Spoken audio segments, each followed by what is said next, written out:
वेद प्रेमियों, सुधी श्रोताओं, संप्रति हम सब ऋग्वेद के प्रथम मंडल के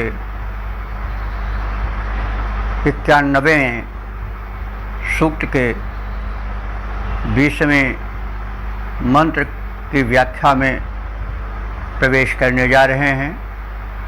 यह मंत्र त्रिष्टुप नामक छंद में निबद्ध है। मंत्र दृष्टा ऋषि गौतम राहुगण हैं और देवता हैं सोम। प्रस्तुत मंत्र का शीर्षक है सोम के अनुदान। अर्थ करने के पहले हम देवता के स्वरूप को भली भांति ग्रहण किए हैं। उसका स्पष्ट कॉन्सेप्शन अवधारणा रहनी चाहिए।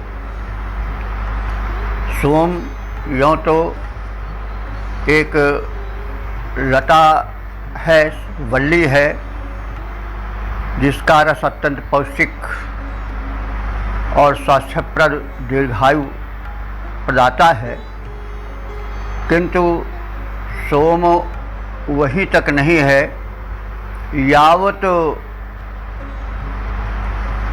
हितकर स्वास्थ्यप्रद आहार हैं सब सोम ही के अंतर्गत माने जाएंगे। सब में सोम शक्ति समाहित है। सोम शक्ति भोजन में बनी रहे, किसी प्रकार से वह तलने भुनने से नष्ट न हो, तभी सोम अमृत बन पावेगा। सोम का अर्थ अमृत भी होता है। तो वह आहार जो कि जीवन का आधार है, वो सोम शक्ति से युक्त हो, पौष्टिकता से संपन्न हो, तो वह सब सोम है। आहार मनुष्य केवल मुख से ही नहीं करता है, तन से ही नहीं करता है, मन से भी करता है। सोम से सौम्य बना है। हम शुभ और अशुभ विचारों का भक्षण मन से करते हैं। यदि मन से हम सौम्यता का, शुभ संकल्पों का, शुभ भावों का आहार ग्रहण करेंगे तो हमारा मन स्वस्थ रहेगा और मानसिक स्वास्थ्य और शारीरिक स्वास्थ्य दोनों मिले जुले हैं। तो हम मन से सद्भावों को ग्रहण करें, रचनात्मक विचारों का उपभोग करें और तन से सदन्यों का उपभोग करें, तब तन मन दोनों से स्वस्थ होकर के हम संसार में सब कुछ प्राप्त कर सकते हैं। तो सोम को हम व्यापक रूप में शक्ति के स्रोत आहार के रूप में ग्रहण कर सकते हैं। और इसी बात को ध्यान में रख करके हम जब अर्थ के संसार में प्रविष्ट होंगे, तब हमें वेदार्थ का सच्चा लाभ और आनंद मिल पावेगा। तो जब हमारे मानसिक आहार और शारीरिक मुख द्वारा ग्राह्य पेय या खाद्य रूप में जो आहार जाते हैं, वे सोम शक्ति से युक्त रहेंगे, तो हमें सब कुछ मिलेगा। तो यह संदेश है संपूर्ण इस सूक्त का। और सोम से प्राप्त होने वाले अनुदान विषयक इस मंत्र का प्रथम पाठ हो जाए। ओम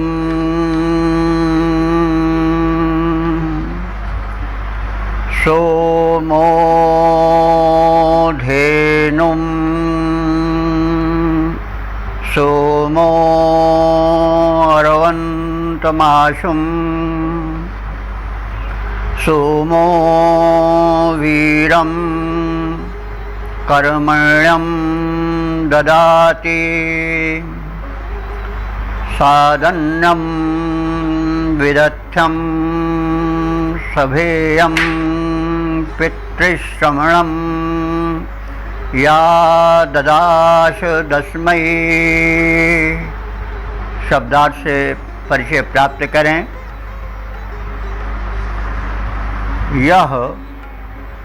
यह माने जो, दराशत माने दानशील यजमान को,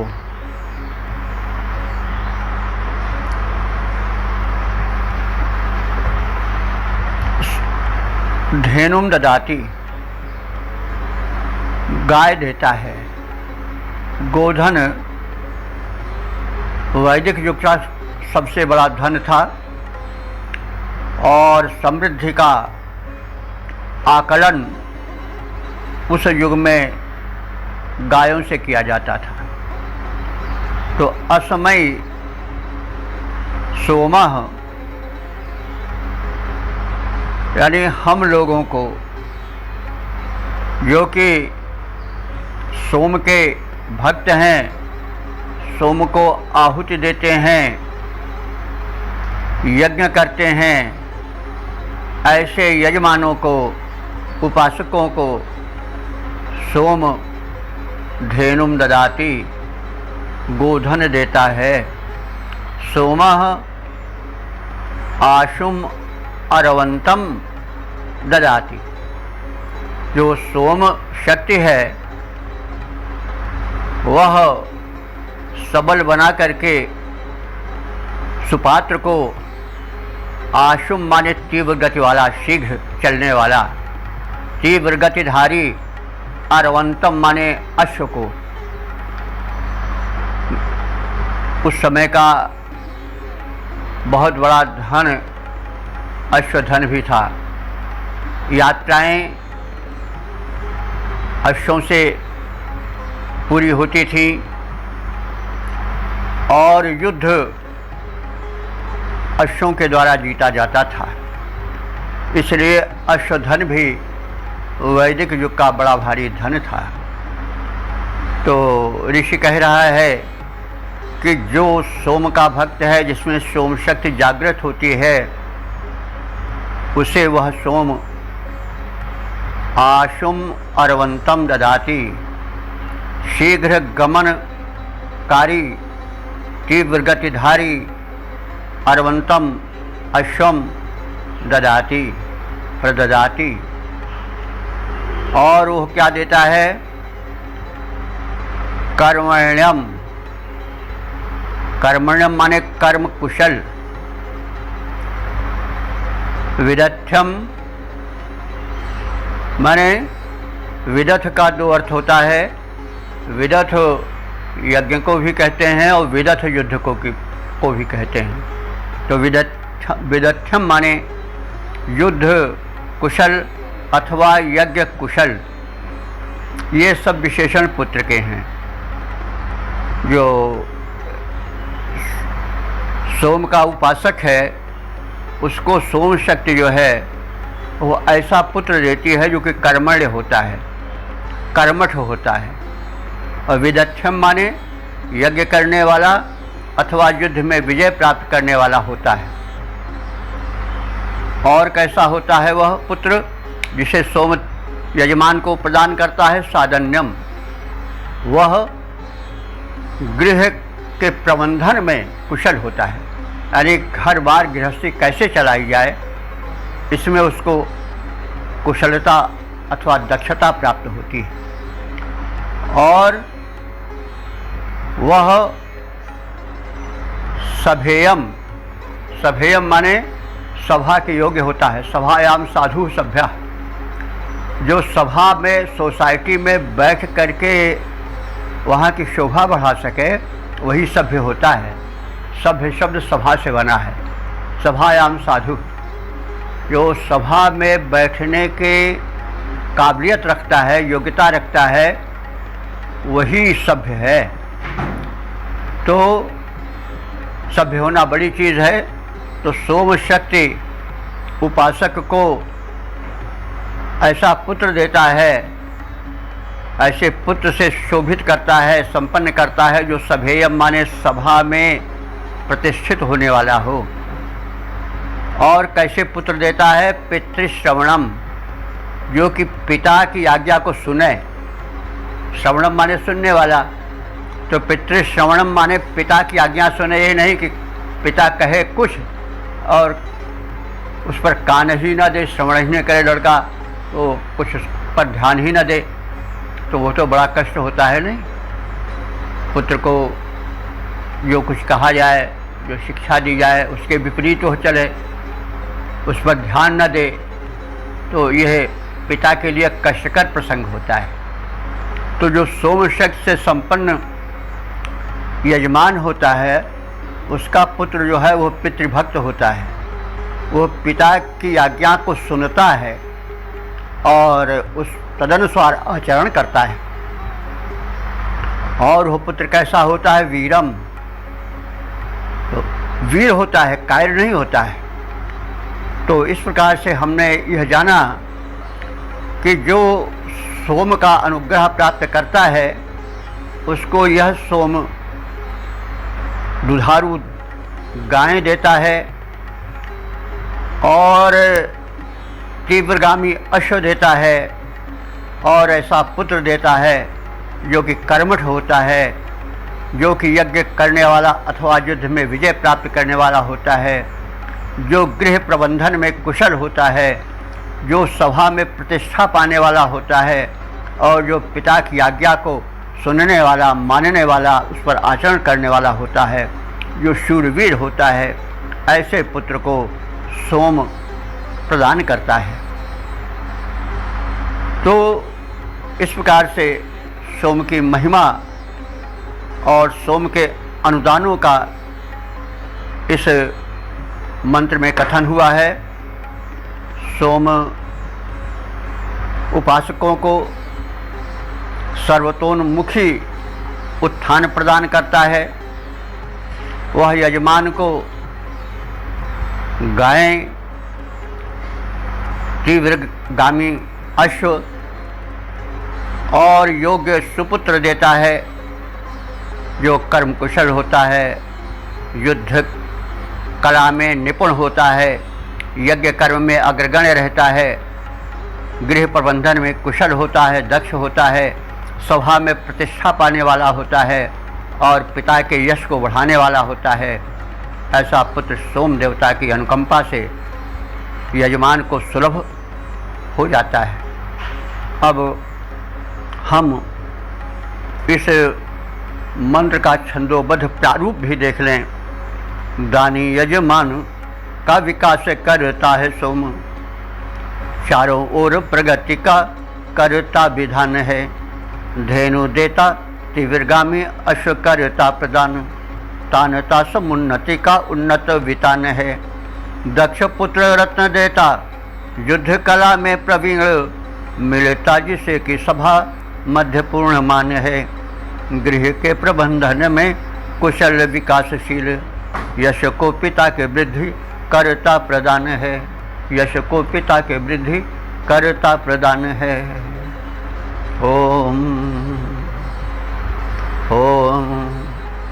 वेद प्रेमियों, सुधी श्रोताओं, संप्रति हम सब ऋग्वेद के प्रथम मंडल के 91वें सूक्त के 21वें मंत्र की व्याख्या में प्रवेश करने जा रहे हैं।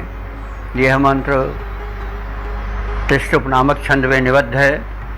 मंत्र दृष्टा ऋषि हैं गौतम राहुगण और देवता हैं सोम, तथा इस मंत्र का शीर्षक है सर्वसमर्थ सोम। अब सर्वप्रथम हम संबंधित मंत्र का पाठ कर लें। ओम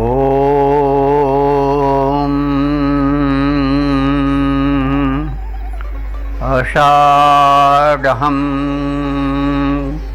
योत्सु प्रेतनासु पप्रिं स्वरसामप्सां वृजनस्य गोपां भरेषु यां सुक्षितिं सुश्रवसं जयन्तं त्वामनु मदेम सोम।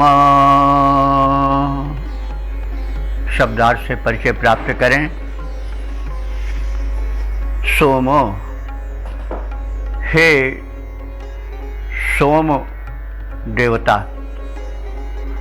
सोम के विषय में हम अवधारणा प्राप्त कर चुके हैं।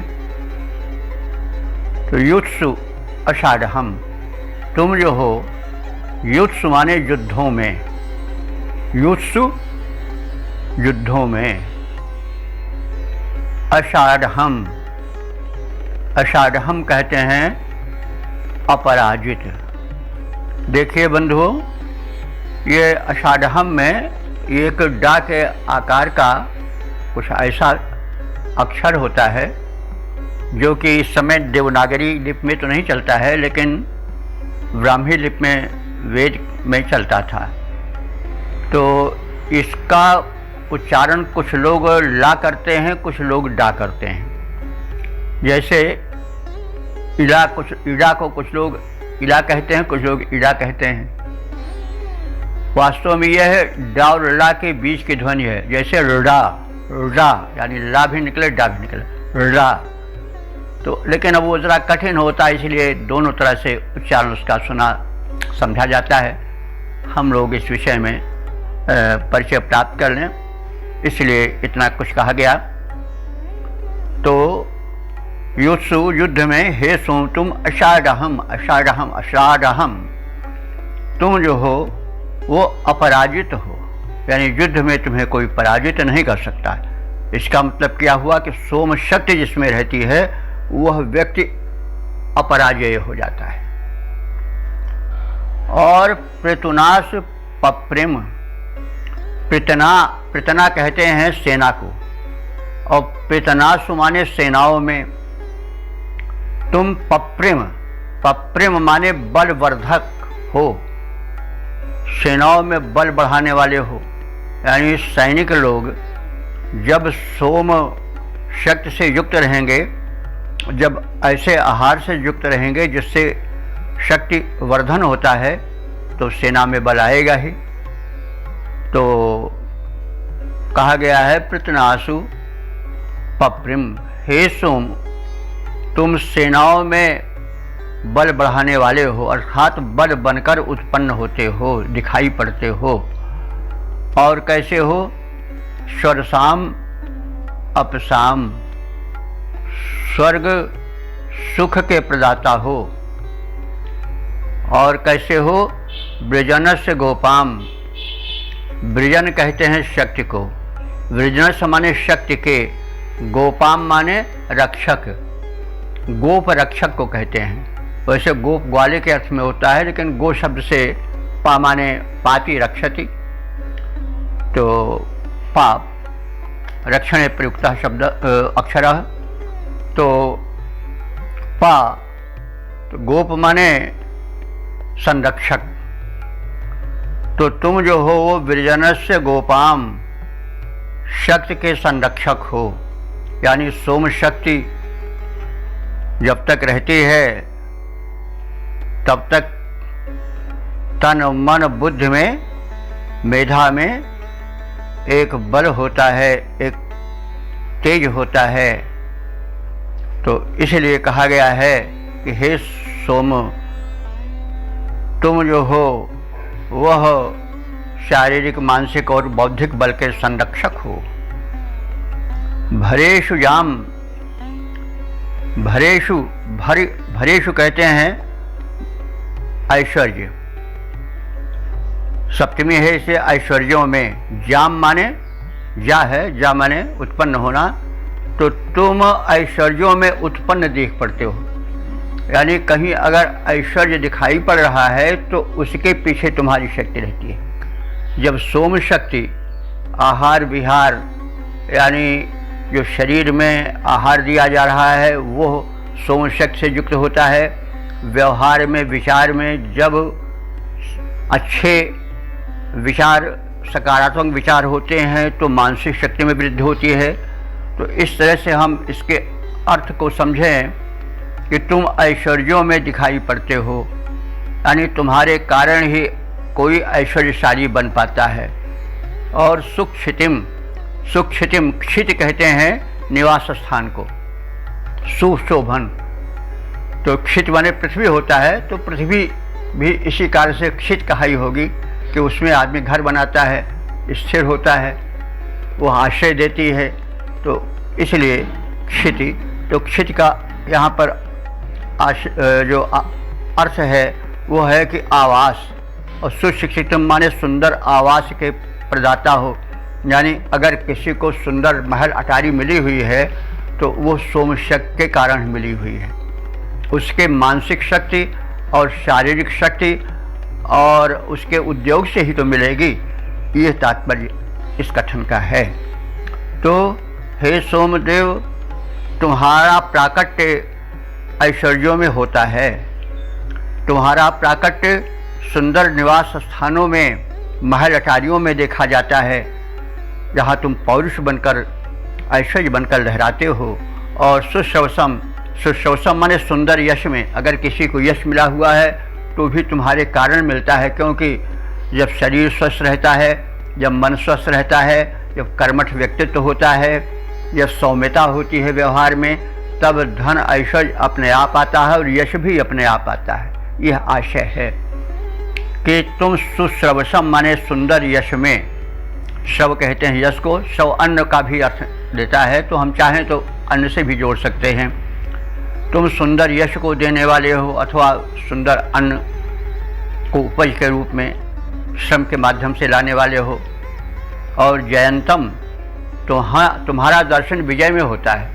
कोई व्यक्ति विजय प्राप्त कर रहा है तो वह हे सोम तुम्हारे द्वारा प्राप्त शक्ति के कारण ही विजयी हो पा रहा है। तो तुम जो हो वो ऐश्वर्यों में दिखाई पड़ रहे हो, सुंदर निवास स्थानों में तुम्हारा ही रूप प्रकट हो रहा है।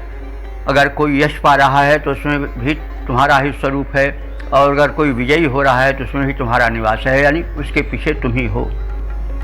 और त्वाम मदेम, हे सोम देवता, हे सोम शक्ति, त्वाम मदेम, हम तुम्हें देखकर अत्यंत प्रफुल्ल हो जाते हैं। तो इस प्रकार से सोम शक्ति की महत्ता का वर्णन इस मंत्र में हुआ है। सोम जो है वह अपराजेय है, विजय प्रदायक है, सैनिकों में जो है वह बल भरने वाला है और स्वर्ग सुख प्रदान करने वाला है। वह शरीर में जो शक्ति है उसका संरक्षक है।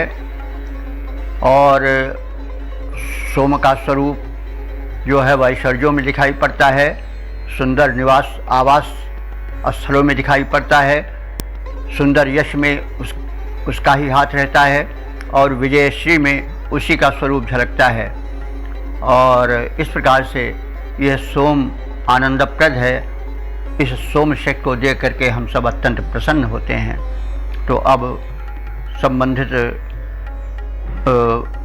मंत्र को देख लिया जाए पद्य रूपांतरण में।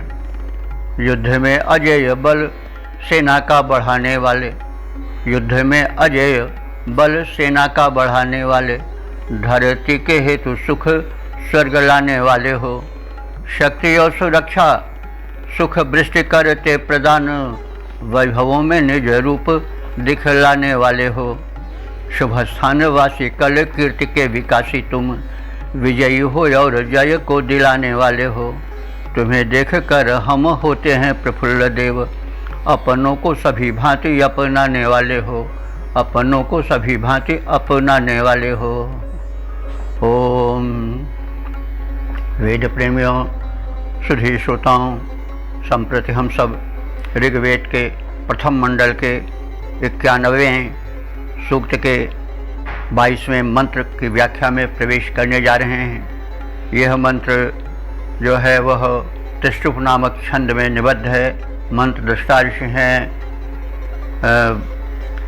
गौतम राहुगण और देवता हैं सोम। इस मंत्र का जो वर्ण विषय है, शीर्षक है, वो है सोम की रचनात्मक शक्तियाँ। अब संबंधित मंत्र का सर्वप्रथम पाठ हो जाए। ओम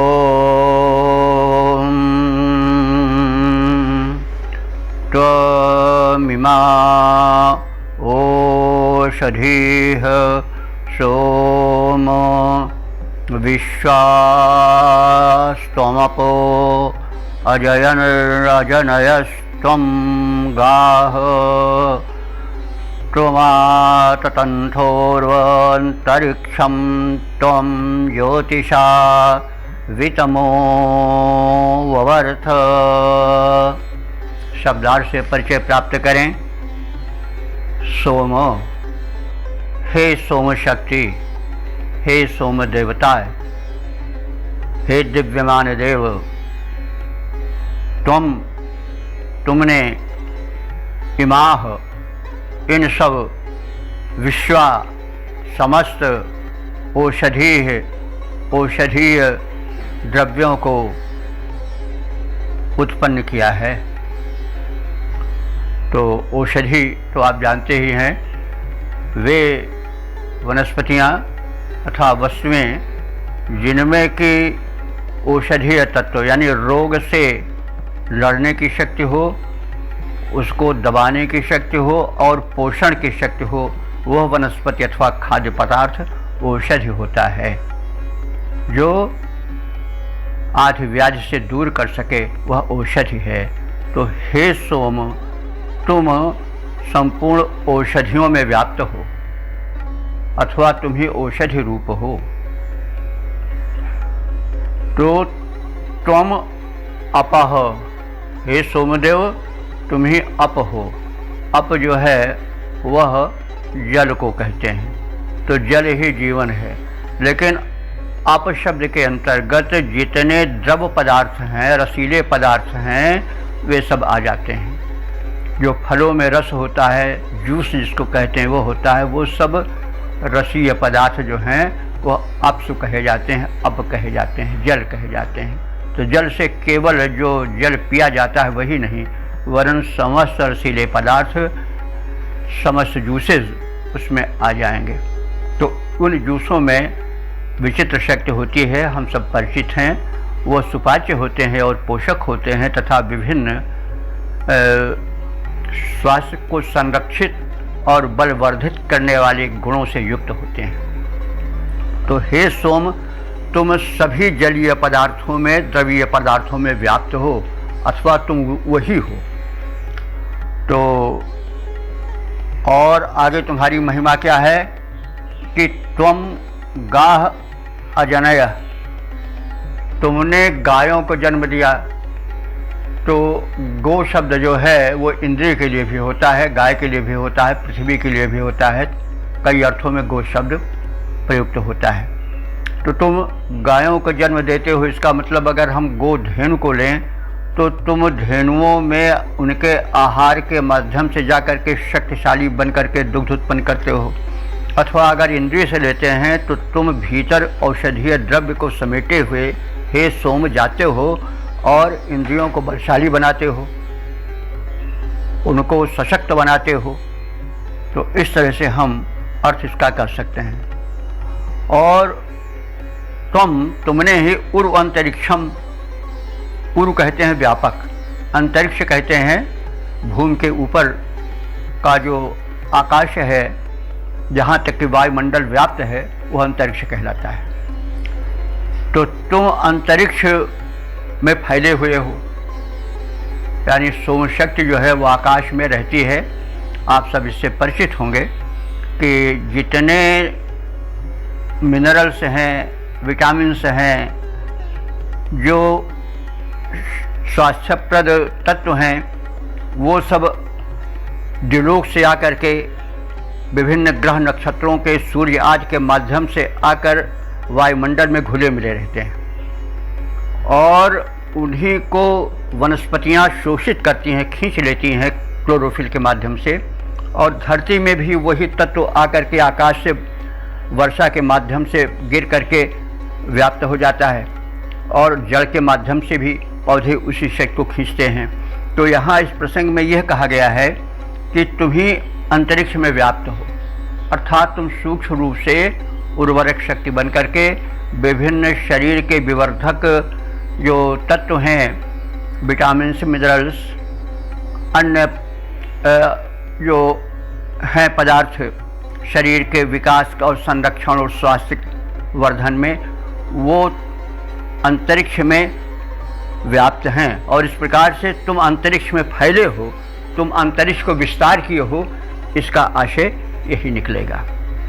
तो हे सोमदेव, तुम अंतरिक्ष को विकसित किए हो, यानी अंतरिक्ष में विभिन्न औषधीय द्रव्यों को, तत्वों को तुम फैलाए हुए हो।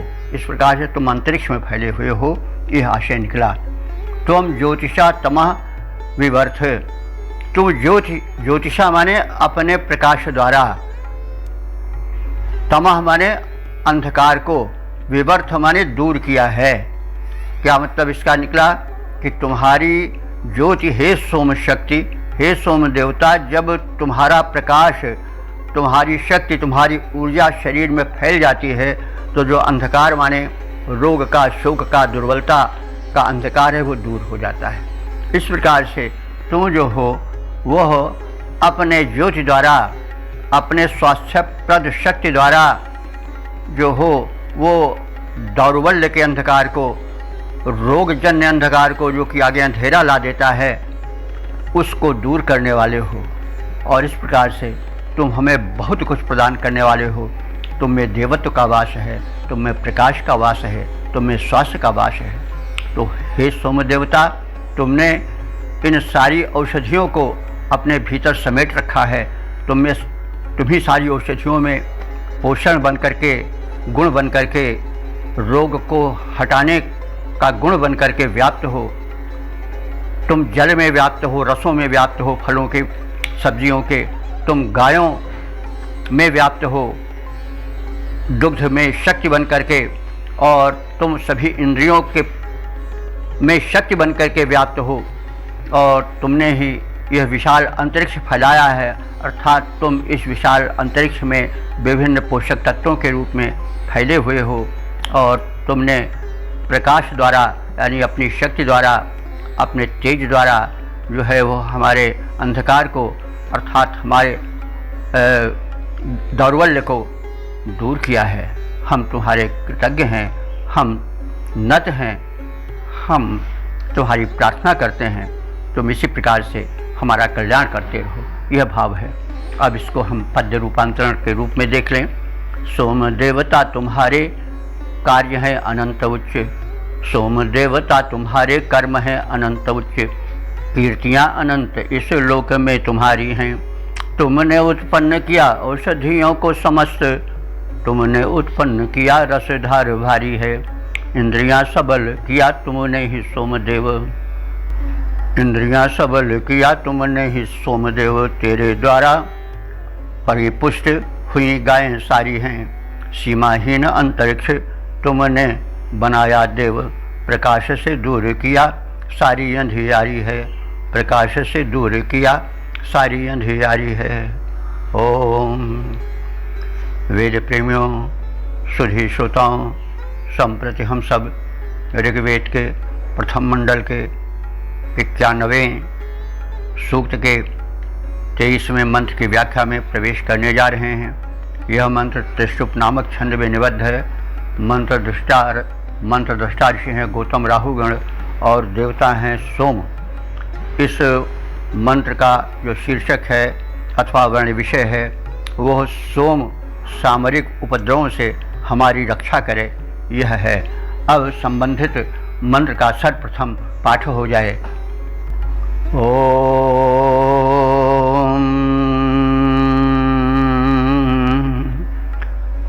देवेन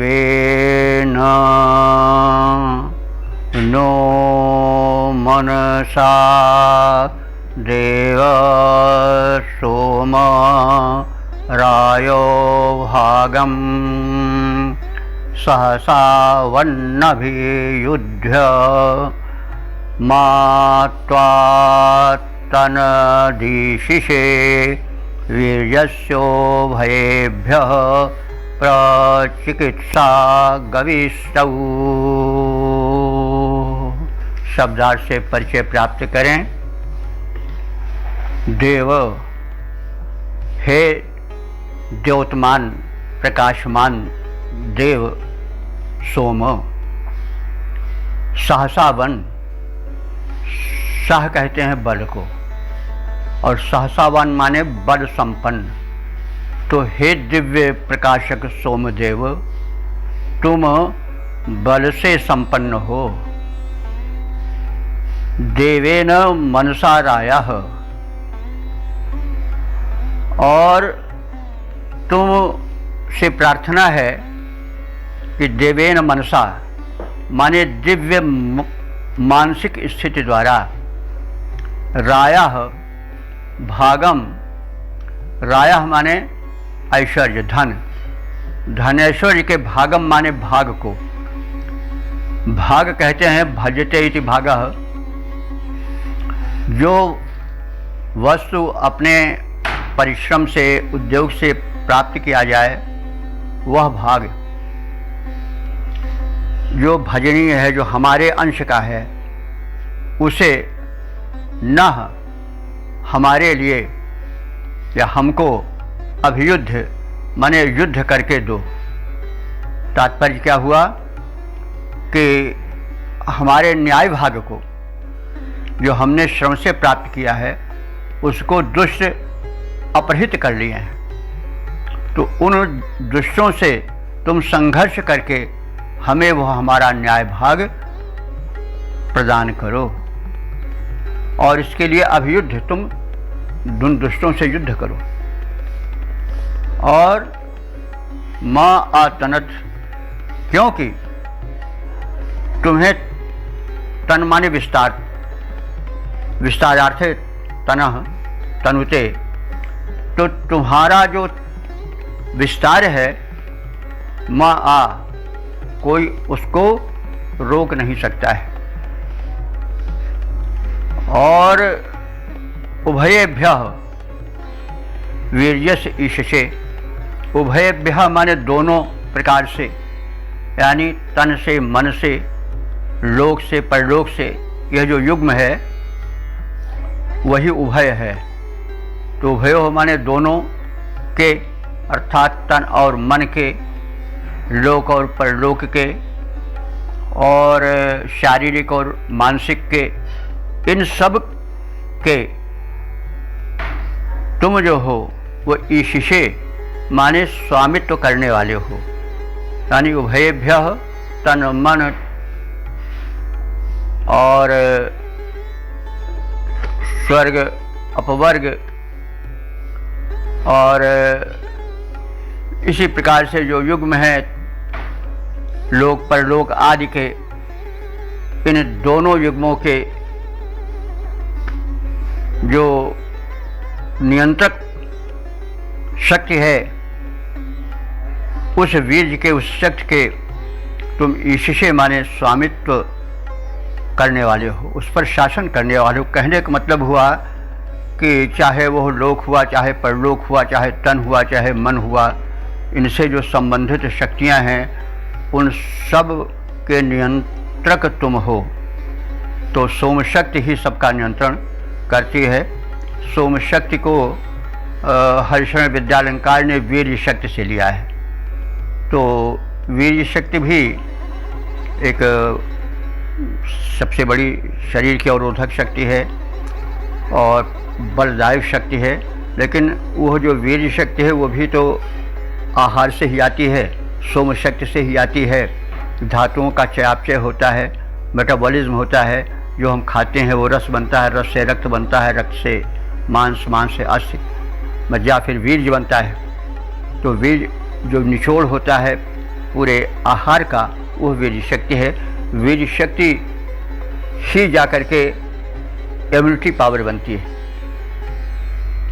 और वही रोगों से संरक्षण करती है। जो आदर्श ब्रह्मचारी होते हैं उनके बल को कोई रोक नहीं पाता है। तो ब्रह्मचारी का तो बड़े दूर का प्रसंग हो जाएगा। तो सोम शक्ति तो जैसा हमने कहा कि कुछ व्याख्याकारों ने, विशेष तौर से हरिशरण सिद्धांत अलंकार जी ने वीर्य शक्ति से भी जोड़ा है, लेकिन वीर्य शक्ति वो भी तो आहार से ही आते हैं। अंतिम परिणत जो वीर्य की होती है, वीर्य ही इम्यूनिटी पावर, तो वो जो तेज बन करके व्याप्त होता है। आजकल कुछ पाश्चात्य प्रभाव से लोग वीर्य शक्ति पर कम ध्यान देते हैं, लेकिन वीर शक्ति जो है वही तेज बन करके, वही योज बन करके शरीर में होती है, वही रोग अवरोधक शक्ति भी है। तो हमारे यहाँ वीर शक्ति की ब्रह्मचर्य एक सूक्त अलग वेदों से है, और ब्रह्मचर्य तपसा देवामृत उपाघ्नत वेद का ही वाक्य है। देवों ने ब्रह्मचर्य से और तपस्या से मृत्यु को भी जीत लिया था। तो कहने के ये मतलब है कि जो सोम है वो वीर शक्ति से भी संबंधित है। तो इसलिए हे सोमदेव, तुम जो हो वो उभयो हो, यानी तन मन लोक परलोक सबके स्वामी हो। तुम्हारे गज को वहाँ कोई रोक नहीं सकता, तुम सब पर शासन करने वाले हो। और इसलिए आपसे प्रार्थना है कि गविष्टौ प्रचिकित्स, गविष्ट कहते हैं युद्ध को, और गविष्टौ माने युद्ध में। अब यह है कि गविष्ट कैसे कहा जाएगा भाई, अब मतलब ये तो शब्द प्रचलन में आता नहीं कि गविष्ट माने युद्ध। तो इसको हमने देखा तो इसकी व्याख्या जो है सायणाचार्य ने किया है कि गवानाम वाणानाम संचारो यत्र भोत्सग गविष्ट, जहाँ पर वाणों का संचरण होता रहता है वह गविष्ठ है। तो वहाँ उन्होंने गवानाम वाणानाम संचरणो यत्र भवति तद गविष्ट। तो युद्ध में यानी वहाँ बाण चलते रहते हैं, तीर सनासन चलते रहते हैं, इसलिए वो गविष्ठ है। तो हे सोमदेव, तुम गविष्ठ युद्धों में प्रचिकित्स, चिकित्स कहते हैं उपद्रवों को दूर करो। चिकित्सा आजकल ज़्यादा चिकित्सा में प्रयोग होता है, और आज उसी में रूढ़ हो गया है। किसी चीज़ को दूर करने में हम उस अर्थ को नहीं समझ पाते हैं, क्योंकि रूढ़ हो गया चिकित्सा माने औषधि में, दवा करने में, मेडिकेशन में। लेकिन उसमें भी तो दूर ही किया जाता है ना, रोग को दूर किया जाता है। अब उसी के लिए रूढ़ हो गया। लेकिन चिकित्सा का जो वैदिक अर्थ है वो है कि किसी उपद्रव को दूर करना, वो सब चिकित्सा है। उपद्रवों को दूर करना चिकित्सा है। तो अब यहाँ पर जो है वो यह प्रसंग है कि गविष्टौ तु चिकित्से, तुम युद्धों में हमारे उपस्थित होने वाले उपद्रवों को दूर करने वाले हो।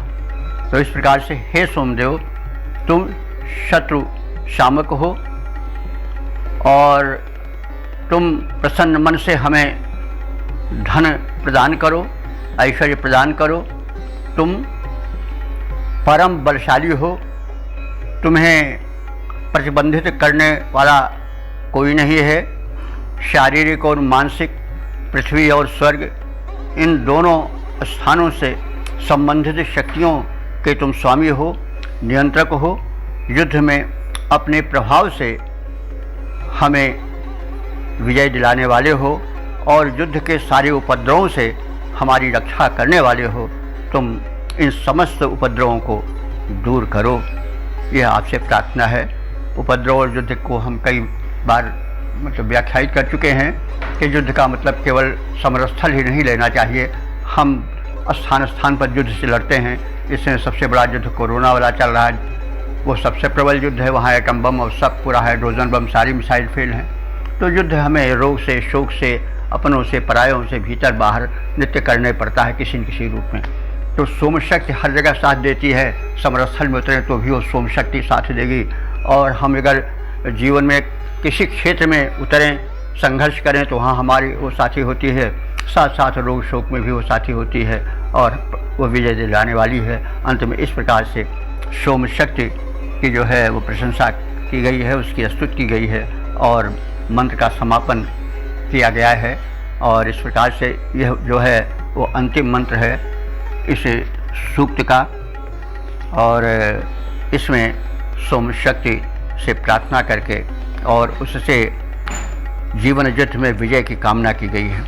अब हम इसके पद रूपांतरण पर दृष्टि डाल लें।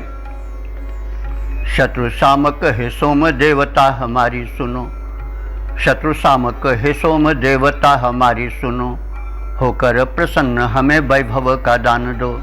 कोई बलशाली और नहीं है तुम्हारी भांति, कोई अन्य तुम्हें रोक सकता न, ध्यान दो। तन मन भूमि स्वर्ग शक्तियों का स्वामी तू ही, इनको प्रदान कर मुझको उत्थान दो। युद्ध काल में उपद्रवों को दूर करो नाथ, युद्ध काल के उपद्रवों को दूर करो नाथ। अपने प्रभाव द्वारा हमको कल्याण दो, अपने प्रभाव द्वारा हमको कल्याण दो। इस प्रकार से हमने इस सूक्त के अंतिम मंत्र के अर्थ को समझने की चेष्टा की। अब हम इस समग्र सूक्त का एक संक्षिप्त विहंगावलोकन कर लें। तो यह जो सूक्त है वो ऋग्वेद के प्रथम मंडल का है, 91वें सूक्त से इसे हम जान सकते हैं। और इस 91वें सूक्त में कुल 23 मंत्र हैं।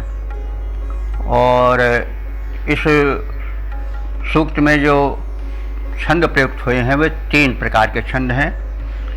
इसमें त्रिष्टुप का प्राधान्य है, गायत्री और उश्रिक छंद का भी प्रयोग है। और अभी तक जो कुल मंत्र व्याख्यायित हो चुके हैं, इस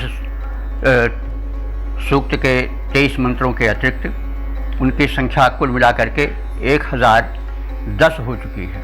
तो इस प्रकार से हम सब 1010 मंत्रों के व्याख्या का और श्रवण का, चिंतन मनन का अवसर प्राप्त कर सके हैं। ये भगवत कृपा ही है। और इस सूक्त के जो देवता हैं वो सोम हैं, जो मंत्र दृष्टा ऋषि हैं गौतम राहुगण हैं। और सोम देवता के महात्म्य का इसमें वर्णन किया गया है। सोम देवता को ऋषि ने एक औषध विशेष रूप में देखा ही है। साथ ही साथ जो जीवनी शक्ति, इम्यूनिटी पावर अन्नों में व्याप्त है, पेय पदार्थों में व्याप्त है, रसों में व्याप्त है, वो सब सोम का ही बिखरा हुआ रूप है। सोमलता में उसका विशिष्ट रूप है, लेकिन यावत पोषक पदार्थ हैं वो सब सोम शक्ति के अधीन हैं या वो सोम शक्ति के रूप हैं। यही नहीं, जो आहार होता है वो मन का भी, मानसिक आहार भी होता है। और मानसिक आहार यानी विचार उसे हम कह सकते हैं, उसके द्वारा जो हम ग्रहण करते हैं उससे हमारा मानसिक स्वास्थ्य ठीक रहता है। तो सूक्ष्म रूप से यह सोम शक्ति जो है वो हमारे मानसिक विचारों में भी समाई है। और आधि और व्याधि दोनों को सोम शक्ति दूर करती है। तो जो आधि है, जो मानसिक रोग होते हैं वे आधि कहे जाते हैं। और जो शारीरिक रोग दिखाई पड़ते हैं लक्षण रूप में, वो व्याधि कहे जाते हैं। तो आधि और व्याधि दोनों जब संतुलित रहते हैं, मतलब शमित रहते हैं सोम शक्ति द्वारा, तभी जीवन सुखी और स्वस्थ हो पाता है। इसलिए सोम जो है वो मानसिक आहार, मानसिक विचार का जो हम आहार करते हैं उसको पचाते हैं, सात्विकता लाते हैं, वो भी सोम शक्ति के अंतर्गत माना जाता है। और जो हम ऊपर से सदन्न या सुपेय रस आदि के रूप में, शुद्ध रूप में ग्रहण करते हैं, वो भी सोम शक्ति के अंतर्गत आता है। एक और निवेदन है बंधु, सोम शक्ति को अगर हम बेट की तरह से इस्तेमाल करते हैं, तल करके, भुन करके, उसमें मिर्च मसाले लगा करके और तरह तरह से कुपोषित करके करते हैं, तो सोम शक्ति वहाँ से रूठ जाती है, उसका विनाश हो जाता है। इस समय उसका मूल लाभ नहीं मिल पाता है। इसलिए सोम शक्ति आराधना क्या हुई कि उसको सात्विक रूप में, सही रूप में ग्रहण करना। इसकी बड़ी दूर तक परिभाषा है और व्याख्या है, हम यदा कदा करते रहते हैं, आप सब सुनते होंगे। और हम जो वेदार्थ है और जो उसमें गूढ़ अर्थ है उसको प्रकट करने की यथाशक्ति चेष्टा करते हैं और करते रहेंगे। वेद के जो मंत्र हैं वो बड़े ही उपयोगी हैं, वे जीवन से जुड़े हुए हैं। ऐसे ही केवल वे उच्चारण के लिए नहीं बने हुए हैं, उनके उच्चारण में भी एक दिव्य शक्ति होती है। अक्षरों का जो संगठन है वो एक इस क्रम में रखा गया है, उससे एक ऊर्जा उत्पन्न होती है। अस्वायु मंडल में एक जो झंकृत होती है वो स्वास्थ्य को और चेतना को जगाती है। इसके अतिरिक्त जीवन के कल्याण में स्रोत वहीं से फूटते हैं। तो सोम शक्ति के विषय में ऋषि ने यह बताया है कि सोम जो है वो समग्र शक्तियों का केंद्र है, वो जीवन में सफलता लाता है।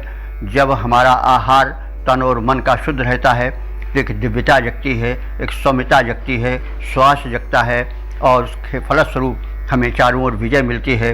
यश मिलता है, हमारा परिवार ठीक रहता है, हमारे पुत्र पौत्र ठीक रहते हैं। तो हम जो याचना करते हैं उसका मतलब हुआ कि हम सोम का सही सेवन करें, सोम शक्ति का सही प्रयोग करें। उसके द्वारा हम अपने शरीर को स्वस्थ बनावें, तन मन को स्वस्थ बनावें, अपने जीवन को स्वस्थ बनावें, सुख स्वर्ग को बुलावें और हमारा परिवार, हमारे पुत्र पौत्र सब संपन्न बने, शक्ति संपन्न बने और धरती पर ही स्वर्ग का अवतरण हो। आज सोम शक्ति की कृपा से होता है। यावत पदार्थ शक्ति और ऊर्जा और संपन्नता देने वाले हैं वो सब सोम शक्ति के ही प्रभाव से हैं। इसीलिए ऋग्वेद में सोम की बड़ी महत्ता है। और इंद्र और अग्नि के बाद जिस देवता का सर्वाधिक का समन हुआ है, जो शब्द सर्वाधिक वेद में प्रयोग हुआ है, वो है सोम शब्द। तो सोम से आप उसको साधारण अर्थ न लें कि जैसे कुछ लोग समझते हैं अरे सोम है, सोमपान कर रहे हैं, ये कर रहे हैं, वो क्या क्या लोग अनर्गल बातें करते हैं। तो सोम वह शक्ति है जो हमारे जीवन में जीवनी शक्ति लाती है, सुख लाती है, सौम्यता लाती है, सात्विकता लाती है, सौख्य लाती है, हमारा सौभाग्य हमें प्रदान करती है, हमें सर्वत्र विजय दिलाती है, हमें यशस्वी बनाती है, हमें स्वस्थ और हर तरह से संपन्न और सुंदर बनाती है जीवन को। वो सोम शक्ति है और सोम शक्ति में ही सारी शक्तियाँ निहित हैं। और इसलिए सोम को बड़ा स्थान दिया गया है वेद में। इंद्र को अगर देवता माने तो, अगर आत्मा रूप में इंद्र को माने तो भी सोम की सर्वत्र आवश्यकता है। इसी आत्मा रूप में इंद्र को सोम की, पौष्टिक पदार्थों की, सात्विक पदार्थों की बड़ी आवश्यकता है। देवता रूप में, दिव्य शक्ति रूप में, सर्वोत्कृष्ट शक्ति रूप में इंद्र को माने तो भी सोम की बड़ी आवश्यकता है। इसलिए सोम जो है इंद्र को बहुत पसंद है और सभी देवताओं को हम सोम ही समर्पित करते हैं। तो सोम की बड़ी महत्ता है। तो अब मेरे विचार से सोम जो है वो इस समय, अब इसकी प्रार्थना जो है वो इस सूक्त में अपने समापन को प्राप्त होती है। अब जो अगले सूक्त में हम जिस देव का स्मरण करेंगे वे कोई अन्य देव होंगे, उनके विषय में हम दूसरे व्याख्याक्रम में, अगले व्याख्याक्रम में उनसे परिचय प्राप्त करेंगे और वेद के उच्च विचारों से हम परिचित होंगे। आपसे एक बार फिर प्रार्थना है कि वेद के इस दिव्य विचार को, इस हमारी धरोहर को, हमारे ऋषियों के इस अनुदान को हम समझें और समझाएं, इसका प्रचार और प्रसार करें, पुण्य के भागी बने, स्वयं धन्य बने और दूसरों को धन्य बनावें। ये बहुत बड़ा पुण्य कार्य है। इस निवेदन के साथ हम अब वाणी को विराम देंगे।